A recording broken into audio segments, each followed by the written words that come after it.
สบายดีตอนนี้ทางเพจเขากำลังเปิดรับสมัครตัวแทนประจำทุกแขวงของสปป.ลาวอยู่เด้อเพราะว่าตอนนี้ลูกค้าสนใจหลายแขวงหลายแต่ว่าเขาบ่มีตัวแทนบ่สามารถส่งสินค้าให้ลูกค้าได้เพราะว่าลูกค้าบ่สะดวกโอนเงินก็เลยมาเปิดรับสมัครตัวแทนรุ่นแรกขายก่อนรวยก่อนรับสมัครตัวแทนเปิดบินเพียงรอบกระปุก 1,800 บาทหรือว่า 478,000 กีบเด้อถ้าใครสนใจอยากมีรายได้เสริมก็สมัครเข้ามาเลยเพราะว่าหลังจากที่จะสมัครแล้วเจ้าก็จะมีสิทธิประโยชน์มากมายในบริษัทเลยเพราะว่าจะเป็นการไปเที่ยวฟรีทั้งในประเทศต่างประเทศมีการจัดสัมมนาของบริษัทก็คือสามารถมาร่วมงานได้ฟรีทุกอย่างเลยแล้วก็มีการแจกสะสมยอดแจกทองนำก็คือยิ่งมีต้องมียอดสั่งหลายเท่าไหร่เจ้าก็จะได้ทองหลายเท่านั้นแล้วก็ยากจะเป็นคนเทรนการขายให้แบบฟรีๆขายได้แบบฟรีๆแล้วก็ในการมาเป็นตัวแทนขายของเขาก็จะมีการโยนออเดอร์ให้พ่อบ่ว่า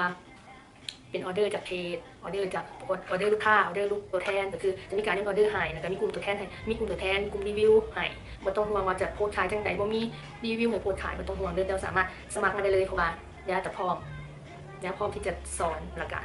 บอกเทคนิคในการขายทุกอย่างถ้าเกิดสนใจให้ฟ้ามาสมัครเลยเพราะว่าตอนนี้ตัวแทนยังน้อยอยู่อยากได้ตัวแทนเพิ่มหลายเพราะว่าตอนนี้ตัวแทนขาดอยู่เด้อสนใจสมัครได้เด้อกูต้าอาโมนิตัวนี้